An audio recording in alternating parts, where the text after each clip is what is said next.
Ngayon, pag-uusapan natin, alien. Na-pending na tong alien na to eh. Okay, eto, importante ito. Alien na pag-uusapan natin. Kinukwestiyon ang dalawang labi ng mga kakaibang nilalang na iprinisenta sa isang pagdinig kaugnay sa mga UFO sa Mexico. Ayon sa nagpresenta niyan na UFO enthusiast na si Jamie Mossan, non-human beings o hindi tao ang mga labi na nakuha sa minahan sa Peru noong 2017. Pahaba ang mga ulo nito at talagang kamukha ni E.T., no? 3 lang ang mga daliri sa bawat kamay.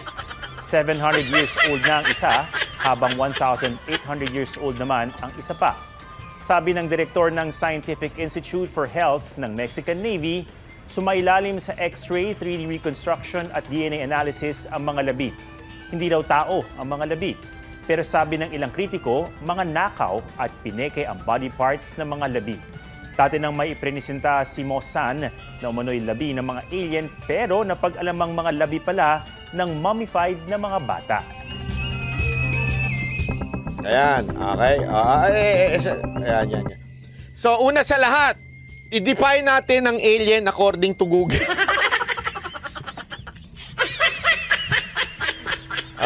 Sabi dito sa alien, belonging to a foreign country or nation.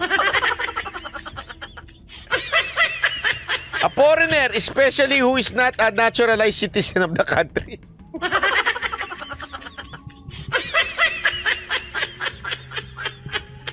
Hindi, ito, linawin lang natin kasi napaka-importante ho nito. Dito tayo magtatapos. Ako ba naniniwala ako sa alien? Alam nyo, pinag-aralan ko ito matagal na. Alright! Sabi ko sa inyo, natuto ko kay Atty. Libayan eh. Confident eh. Hindi, alam nyo, ito, walang biro ito Ako naniniwala ako sa alien. Okay? Bakit? Sagwa. Totoo ito! Baka kala nyo binobola ko kayo. Alam nyo kung bakit? Paliwanag ko sa inyo. Nasa Biblia ho kasi, ito, makinig kayo ha. Ito ho ay biblical. Ito ho ang magpapaliwanag sa inyo. Ayan. Genesis chapter 6 verse 4. There were giants in the earth in those days. And also after that, when the sons of God came in unto the daughters of men, and they bare children to them, the same became mighty men which were old and men of renown. Linawin natin ha. Isa-isahin natin ito. Maganda ho itong topic. There were giants in the earth in those days. Alam nyo ba na kaya yung David and Goliath? Akala nung iba yung Goliath na yung 6 foot. Hindi ho. Matangkado yun. Mga 9. According to biblical scholars, mga 9 feet po yun. Sa totoo lang, meron ng giants. Sinabi na ho ng Biblia, meron giants in those days. And also after that, when the sons of God, sino ba itong sons of God? Okay? Itong sons of God, ito sa Hebrew, ito ay dinefine as angel, fallen angels. Pakita ko ho para mas maintindihan natin. Sons of God, kailan ginamit yan sa Old Testament? Ito, now there was a day when the sons of God came to present themselves before the Lord, and Satan came also among them. Satan was a fallen angel. So itong sons of God, the same din ang ginagamit na ito yung mga fallen angel. Mga nagrebelding anghel. Ito pa, another from Job. Again, there was a day when the sons of God came to present themselves before the Lord. Kumaharap sila. Tandaan natin at that time, sinabi ho ng Biblia na hindi makakaharap ang tao sa Diyos. Dito, sons of God nakaharap. Because Job, ang nire-refer dito, angels o yung mga nagrebelde. Ito pa, Job 38. When the morning star sang, alam natin kung sino si morning star. Nasa Netflix yan. Hindi ho, si Satan ho yan. And all the sons of God shouted for joy. Ibig sabihin, mga kasamahan ho ni Lucifer ho ito ni Satanas. Ika nga. Ang sons of God. Ibig sabihin, in the translation ng original Hebrew, there were angels, fallen angels. Anong importansya nito? Balik tayo dun sa unang verse natin. Ano ho yan? When the sons of God came into the daughters of men, and they bear children to them. Sa madaling salita, itong mga fallen angels nakipagtalik sa human being. Malinaw. Hindi ako nagsabi niyan. Biblia ho ang nagsabi niyan. Hindi ko lang alam kung 16 years old o 18. Joke lang ha. Seryoso naman at bay. Di totoo po ha. Nandyan ho yan. And they bear children. Nagkaanak ho sila. Isipin nyo mabuti. Ang debate na lang ng mga Bible scholars dito, kung yung giants ba yung tinutukoy na angel, hindi ho. Iba ho yung giants, kaya nga there were giants in the earth those days and also after that, and when the sons of men. Ibig sabihin, yung mga giants, sila ho yung mga men of renown, mga mighty. Tapos, sinabi dito, yung mga fallen angel nakipagtalik sa human at nagkaanak. At yung mga anak, and they bear children to them. The same became mighty men which of old. Ibig sabihin, yung mga pinanganak, mga old, na mga malalakas. Pareho nung giants. Okay? Hindi ibig sabihin yung giants, yun yung fallen angel. Hindi. Magkaiba yun. Ang linaw. So sabi dito, may mga question dito eh. But by after flood, everything was destroyed except Noah's clan. Correct. Yung giants.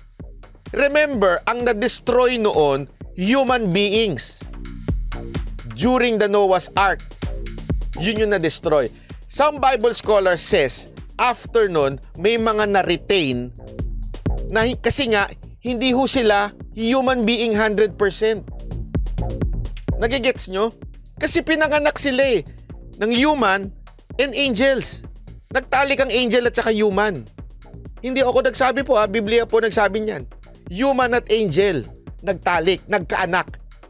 Ibig sabihin, hindi ho sila 100% human. Yun ang mga sinabi ng Bible scholars, kaya maaaring na-retain sila after the Noah's Ark. Kasi ang na-destroy ng Noah's Ark, yung entire humanity.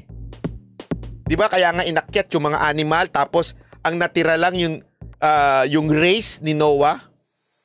Pero hindi binanggit doon kung yung mga anak ba ng human at saka ng angel ay 100% na human.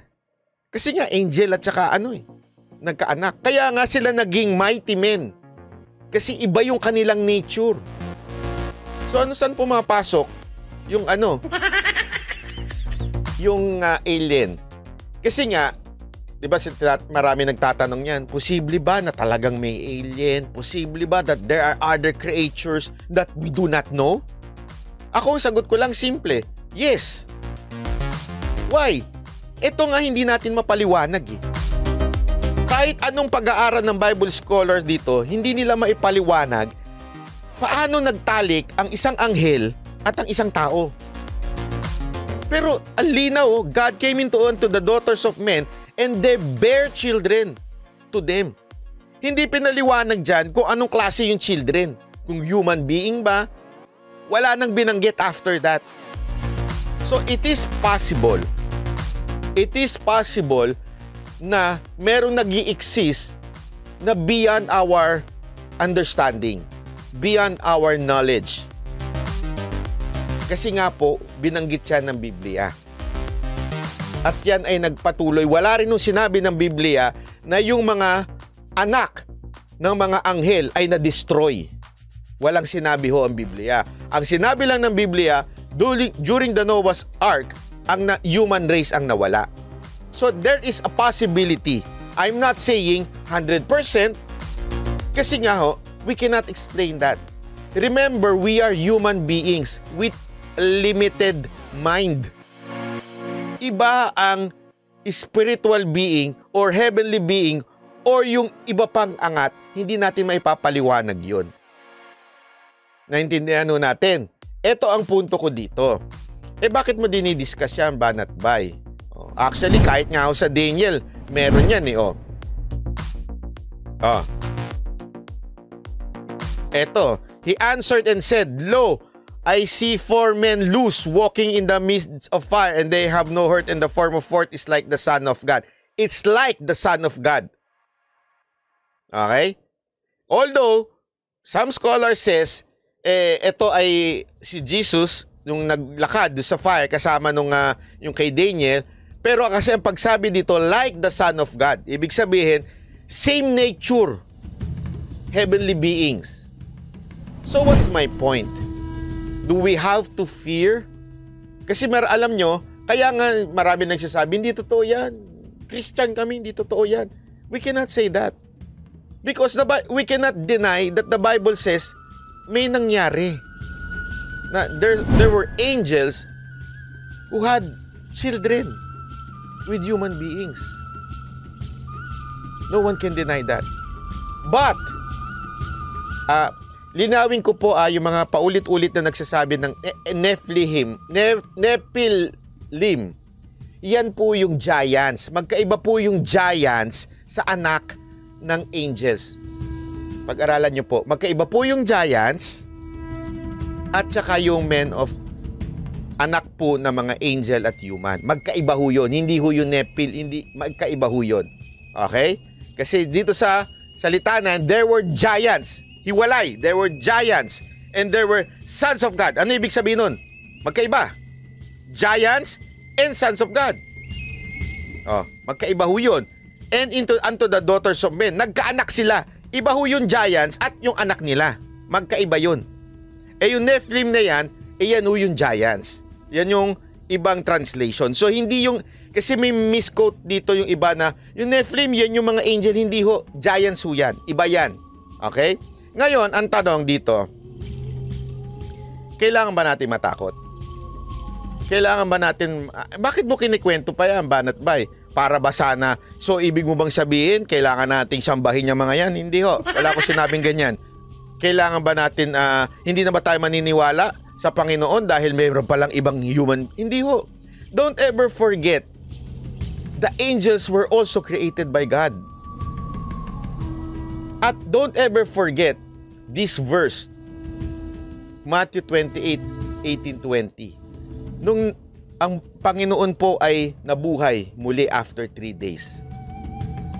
Sabi niya, then Jesus came to them and said, all authority in heaven and on earth has been given to me. Therefore, go and make disciples of all nations. Sa madaling salita, kahit may alien pa, kahit anong heavenly beings pa yan, it's all under the authority of our Lord Jesus Christ. Huwag kang matakot.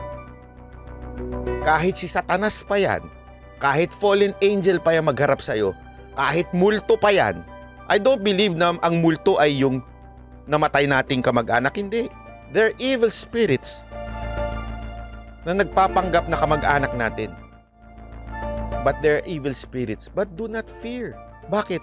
All authority is under our Lord Jesus Christ. Yan ang kanyang, kaya nga ho siya namatay ng 3 araw. Tapos bumangon uli para ilagay lahat ng creation under Him. Yun yung good news. Nakita nyo? All authority in heaven and earth has been given to me. Now, therefore, go and make disciples. Why? Alam nyo kung bakit? If you believe in Christ, if you believe that Christ died for you and He has risen from the dead and you accept Him, ikaw mismo, under the authority mo sila. Itong mga sinatawag na alien, evil spirit, it's all under your authority. Why? Because Christ is in you. Ganyang kaganda ang good news Yung iba kasi tumitigil na lang sila doon sa, oo nga, may alien, may evil spirit. So what? If Christ is in you, every one of them is under you. Do you understand? Kaya nga noon yung sa Acts, after pumasok ng Holy Spirit sa mga disipulo, walang makaharap sa kanila na evil spirit, kahit alien pa yan. Because all authority has been given to Jesus. And if you accept Jesus in your life, wala, kasama mo ang Panginoon. He is in your heart. Yun lamang po gusto kong sabihin. Maraming salamat. Thank you po. Bye-bye.